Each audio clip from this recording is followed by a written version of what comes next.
The median retirement savings for Americans between the ages of 55 and 64 sits at $185,000.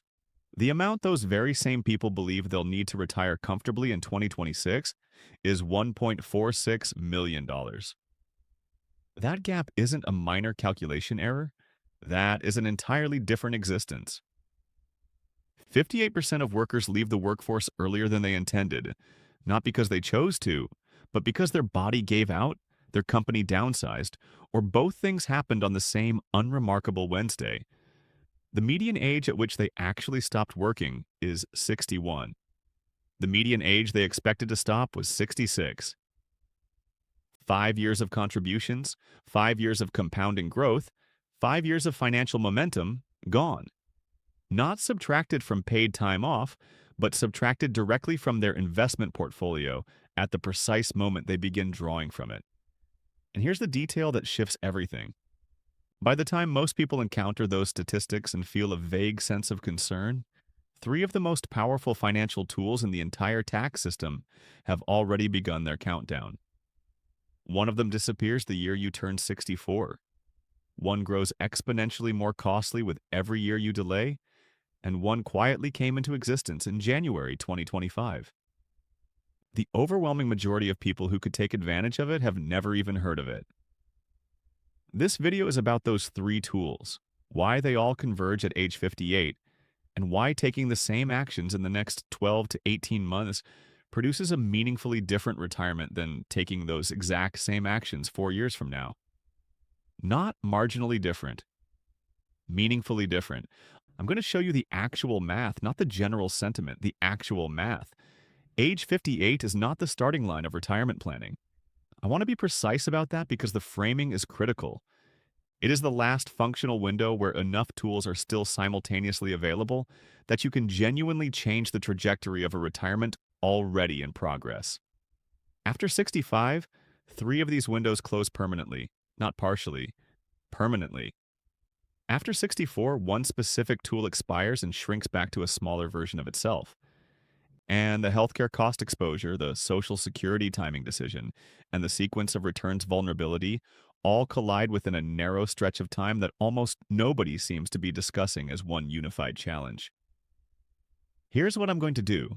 I'm going to walk you through four overlapping mechanisms and explain exactly why each one carries a hard deadline, what missing that deadline actually costs in real dollars, and what the math looks like when you get it right versus when you don't. I'm also going to follow someone I'll call Marcus. He's 57. He believes he has until 65. I think you'll recognize him. Here's the framework I want you to use. Think about runway. A plane doesn't need endless runway, but it needs enough. And the critical variable isn't how fast you plan to go.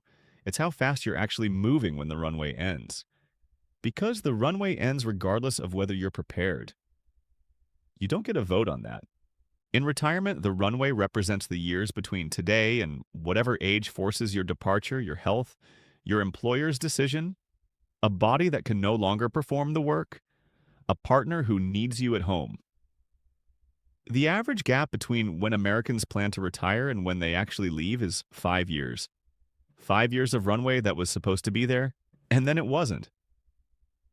Age 58 is the last point on that runway where four separate financial accelerators are still active at the same time. Miss this window and those accelerators expire one by one on a predictable schedule between now and age 65. Every time I return to one of these mechanisms throughout this video, I'm going to reference runway because that's precisely what it is. The central question isn't whether you have enough money. The question is how much runway you still have and whether you're moving fast enough to use it. In a few moments, I'm going to show you a specific tax window that opened in January 2025, a window most people haven't encountered, including people who pay financial professionals. But first, I want to dismantle the assumption that is quietly destroying more retirement plans than any other single factor. The assumption that you control when you stop working. You probably believe you do. You have a number in your mind, 65, maybe 67, and the plan is to keep working until you reach it. Reasonable, logical, and wrong approximately 58% of the time. 58% of American workers leave the workforce earlier than planned. According to research from the Transamerica Center for Retirement Studies published in late 2024, not marginally earlier, the median actual retirement age is 61. The median target is 66. That 5-year gap isn't random variation. 46% of early retirees cite health problems as the reason they stopped working. 43% cite employment disruptions, layoffs, restructuring, and companies determining they no longer need a 59-year-old project manager when they can bring on a 32-year-old for 60% of the cost. 7 in 10 retirees stopped working before turning 65, according to data from the Employee Benefit Research Institute. 7 in 10. That is not a fringe outcome reserved for people who didn't try hard enough. That is the most common outcome. And if you're sitting here at 55 or 58 thinking that won't happen to you, I would simply point out that virtually everyone inside that 70% believed the exact same thing. Now, here's why this matters beyond the obvious. This is where the real financial damage lives. It isn't simply that you lose 5 years of contributions. The actual harm is what happens to your portfolio when you're forced to begin withdrawing during a difficult market. Let me give you 2 people. They both retire with $2 million. They both withdraw $80,000 per year adjusted for inflation. They both earn an average return of 5% annually over 20 years. Same portfolio, same withdrawals, same average return. The math suggests they arrive in roughly the same place. They don't, not even close. One of them finishes with approximately $2.4 million still in their account. The other is dangerously close to running out entirely. The only difference is the sequence in which those returns appeared. Morningstar's 2025 research confirmed this in quantitative terms. Retirees who experienced weak returns in the first 5 years and did not adjust their spending were significantly more likely to exhaust their savings completely. Schwab's modeling shows that someone who reduces withdrawals after early losses needs roughly 11.5 consecutive years of 6% gains to recover. Someone who doesn't reduce needs approximately 28 consecutive years of the same gains to recover. That is the difference between my money outlasts me and I'm calling my children when I'm 74. This is called sequence of returns risk. The ordering of returns, not the average, is what determines whether a retirement portfolio survives, and it concentrates specifically and severely in the first decade of withdrawal. Researchers Michael Kitches and Wade Pfau identified this period as carrying the highest concentration of sequence risk. A 20% decline on a $1 million portfolio costs $200,000. The same decline on a $400,000 portfolio costs $80,000. Early in retirement, when the portfolio is at its largest, the damage per difficult year is greatest. Here is the connection to age 58 that makes this specific rather than general. If you're pushed out of work at 61, which again is the median outcome for American workers, and the market experiences a bad year while you're drawing from your portfolio just to survive, you've activated the worst version of this problem at the exact moment your runway expired. No cushion, no options. Just damage during the most dangerous window. But at 58, with 7 years of runway still remaining, you can do 3 things that fundamentally alter your exposure. You can build a 2-year cash cushion designated specifically for sequence protection so that a difficult market year early in retirement doesn't force you to sell equities at the bottom.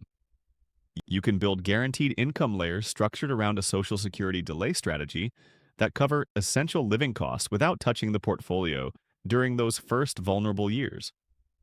And you can reduce your fixed withdrawal requirements by lowering your anticipated tax burden in retirement through the mechanisms I'm about to describe. At 62, when most people first begin feeling urgency, 2 of these 3 strategies are already partially foreclosed. At 65, you are executing whatever plan you built or didn't build. The runway ends whether you're ready or not. Marcus, by the way, is a 57-year-old project manager at a mid-sized manufacturing operation outside Detroit. He has $240,000 in his 401k, contributes 10% of his salary, and assumes he'll retire at 65. His company just announced a strategic restructuring. He isn't particularly worried yet. Let me tell you about the expense that will quietly consume more of your early retirement money than you've probably accounted for. Because if your retirement plan rests on the assumption that Medicare coverage begins the moment your last paycheck arrives, you have a structural problem with a specific dollar figure attached to it. Medicare starts at 65, not 62, not 63, 65. If you exit the workforce before that birthday, you are purchasing private insurance during one of the most expensive periods of your demographic life. In a year like 2026, when ACA marketplace premiums just rose 21% compared to 2025, because the enhanced subsidies Congress created in 2021 expired at the end of 2025 and were not renewed. Here's what that actually costs. A 62-year-old purchasing a silver tier plan on the ACA marketplace in 2026 pays approximately $1,691 per month in premiums per person. Federal regulations allow insurers to charge someone near the upper end of the age rating curve almost 3 times the rate charged to a 21-year-old. By 64, the average premium peaks at approximately $1,766 per month. Add those 3 bridge years, 62 through 64, and you're looking at $62,340 in premiums alone per person, before a single copay, before a deductible that under current ACA rules can reach $10,600 per individual per year, before any prescription costs. And that subsidy cliff I mentioned is back in 2026. If your income as an early retiree exceeds roughly $62,600 as a single person, you no longer qualify for premium tax credits at all. You pay the full price. Now, here is the reversal. You think the problem is insufficient savings, but the structural problem is actually the healthcare bill arriving in exactly the wrong years, the first 5 years of retirement, the same sequence of returns danger window I just described. If you're forced to pull $60,000 worth of healthcare premiums from a portfolio that also just had a rough market year, you've layered the 2 worst retirement risks directly on top of each other. People who plan for this at 58 have time to execute 3 moves that people at 62 can no longer execute cleanly. First, maximize health savings account contributions while you still hold an eligible high-deductible health plan through an employer. Because the HSA is the only account in the tax code that is triple tax advantaged, and unlike a flexible spending account, the balance carries forward indefinitely. An HSA contribution made at 58 can pay a deductible at 63 completely tax-free. Second, model exactly what income level qualifies you for ACA subsidies during the bridge years and structure your withdrawal plan around that figure. The $62,600 threshold for subsidy eligibility is not a soft boundary. Exceed it by $1 and you're paying full price. Third, execute Roth conversions beginning at 59.5, which we'll cover in detail shortly, that provide a withdrawal source during the bridge years that doesn't count as modified adjusted gross income and therefore doesn't disqualify you from subsidies. The 3-year healthcare gap is not an afterthought in the retirement plan. For people who retire before 65, which again represents 7 in 10 retirees, it is the most immediate and predictable cash drain hitting during the most financially vulnerable years. And it can be mitigated almost entirely through planning that must begin before you're already in it. Marcus took the package. He's 59 now in our timeline. He had 45 days to decide, and he accepted it because the alternative was a position that didn't actually exist. He has no HSA balance because he was enrolled in a PPO. He has $240,000 in his 401k. He's about to discover what full-price ACA insurance costs in his zip code. Knowing these numbers is one thing. Building a system around them before the window closes is an entirely different challenge. There's a gap I want to address directly. A standard retirement calculator will not model what I call the invisible bill, the roughly $14,000 annual exposure that materializes for early retirees under 65. The insurance premium plus out-of-pocket costs that almost never appear in projections because most calculators assume Medicare begins when employment ends. It doesn't. And over a 3-year bridge, that invisible bill equals roughly what most people spent on their last vehicle. Now back to the runway, because the next mechanism is genuinely the most underreported retirement development of the past 2 years, and it carries an expiration date. What I'm about to describe was created by Congress in 2022, became active in January 2025, and I estimate fewer than 15% of the people who could benefit from it actually know it exists. Your HR department may not have sent a memo. Your financial professional may not have raised it in your last annual review. And it expires not gradually, but completely the year you turn 64. Secure 2.0, the retirement reform legislation Congress passed in 2022, created what the IRS and plan administrators now call super catch-up contributions. Beginning in 2025, if you're between the ages of 60 and 63, your annual 401k contribution limit is not $24,500 like everyone else's. It is not even $32,500 like it is for standard over 50 catch-up contributors. It is $35,750 per year, confirmed by the IRS for 2026 in Notice 2025-67. Here is how the math breaks down. In 2026, the standard deferral limit is $24,500. The regular catch-up for people over 50 is $8,000, bringing the total to $32,500. But for ages 60 through 63 specifically, Congress added a higher catch-up of $11,250 instead of $8,000, bringing the total annual contribution to $35,750. The moment you turn 64, it reverts. The $11,250 drops back to $8,000. The window is exactly 4 calendar years: 60, 61, 62, 63. At 58, you are 2 years away from it opening. Maximize this window across all 4 years at the full super catch-up limit, and you've contributed approximately $43,000 more over those 4 years than you would have under the standard over 50 rules. At 7% annual return, allow that additional contribution to compound for 10 years until you're approaching required minimum distribution age, and you've generated approximately $85,000 to $90,000 that would otherwise not exist in your account. That's not theoretical portfolio appreciation. That's new money from a provision Congress specifically designed for people who need to accelerate savings in the final years before retirement. And this is where it compounds alongside the earlier problem, because super catch-up contributions work in both directions. They build the portfolio faster during the accumulation years, and they reduce monthly budget pressure during withdrawal years because the base is larger. A larger base in retirement at 7% compound growth doubles roughly every 10 years. The difference between a portfolio of $400,000 and one of $550,000 at retirement is not $150,000 of income. At 7% over 15 years, that gap widens to approximately $360,000 of difference by age 80. Now, here is the timing trap. At 58, you have 2 years to prepare for this window, 2 years to free up cash flow to actually reach the $35,000 limit, 2 years to verify whether your employer's plan even permits super catch-up contributions, because it is optional for employers and not all of them have implemented it.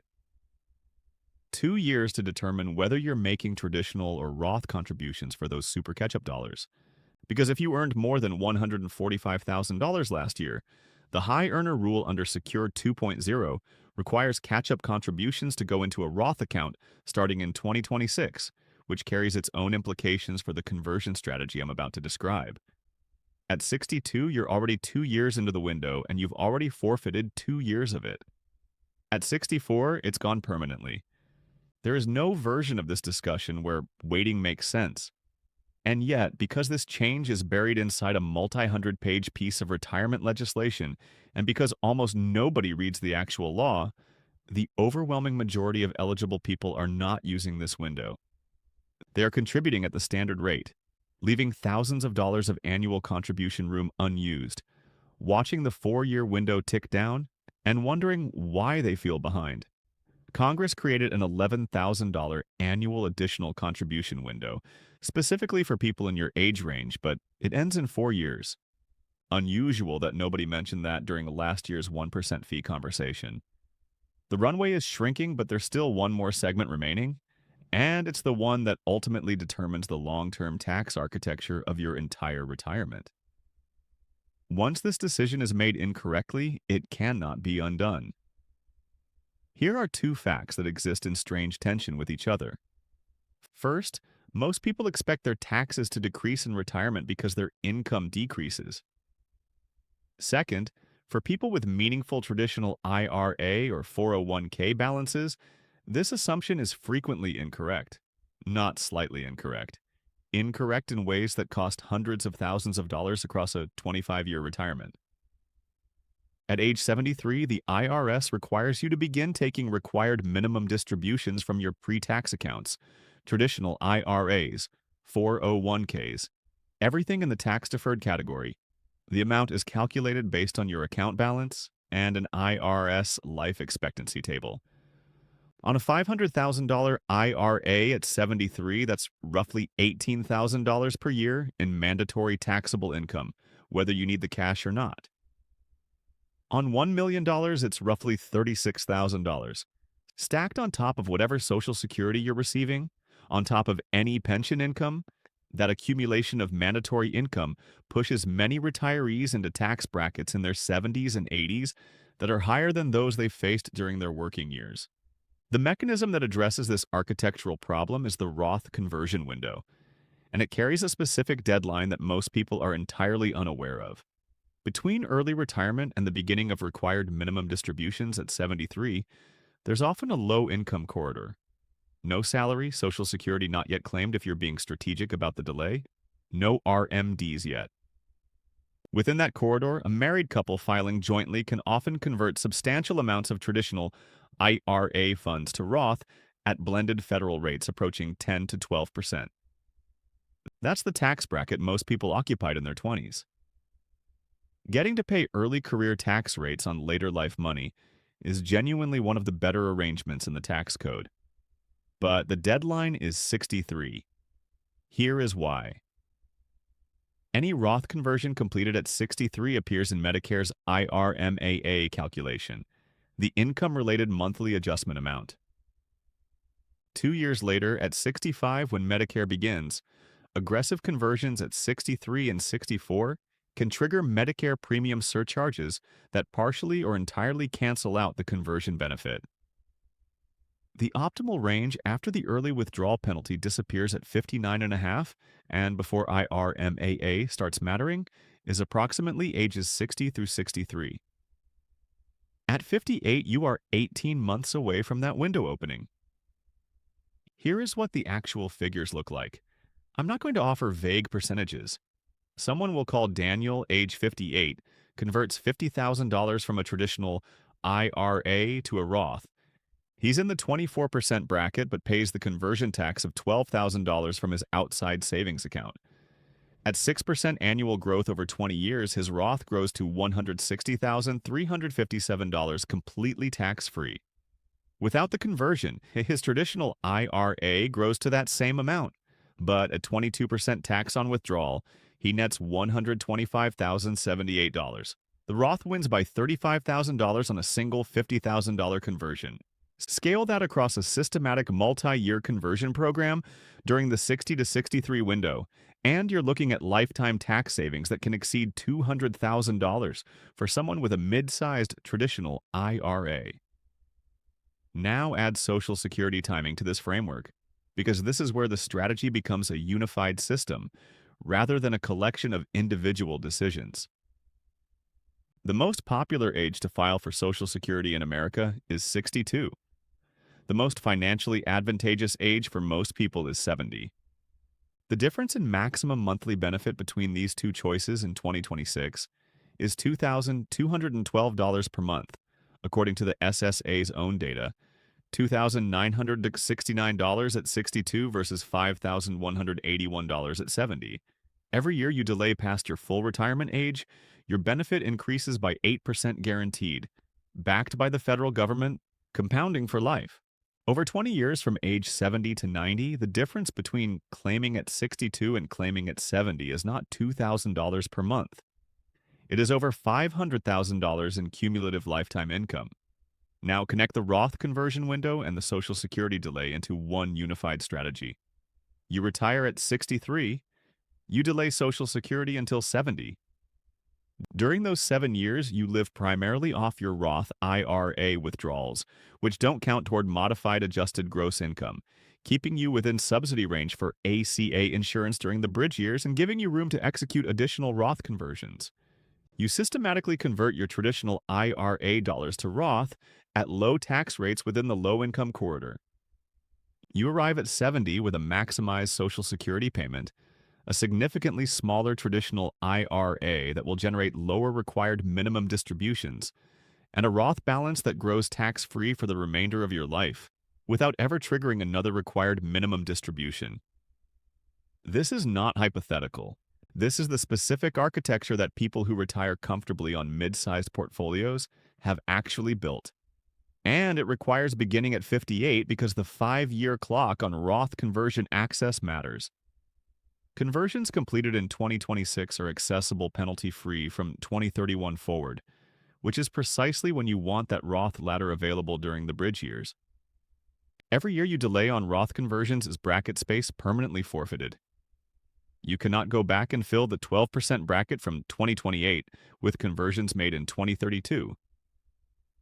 The corridor is available when it's available, and it closes at 63. The runway has an end. The people who lift off are the ones who recognized they needed velocity before the pavement ran out. Back to Marcus for a moment. He's 61 now in our hypothetical where he heard this information at 58. He's doing freelance consulting work. He's 2 years into the super catch-up window. He has $60,000 in his HSA and Roth accounts combined, built specifically for the bridge years. He's completed $30,000 in Roth conversions each year since 59.5 at rates below the 22% bracket because his consulting income has been modest. He is delaying Social Security until 70. He is executing the exact strategy I've been outlining. The Marcus who didn't listen claimed Social Security at 62 because the freelance income wasn't covering everything and he needed the money. He's paying full ACA premiums, close to $17,000 annually with no subsidy, because he's drawing from his traditional 401k, and that income counts against him. He went through a difficult market period in 2025 while actively withdrawing funds. The sequence damage to his $240,000 portfolio is significant and largely irreversible.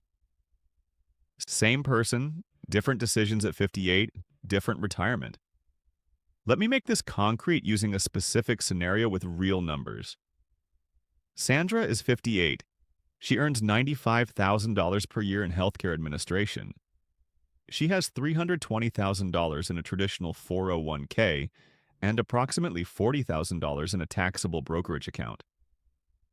She contributes 8% of her salary, roughly $7,600, to her 401k and receives a 3% employer match.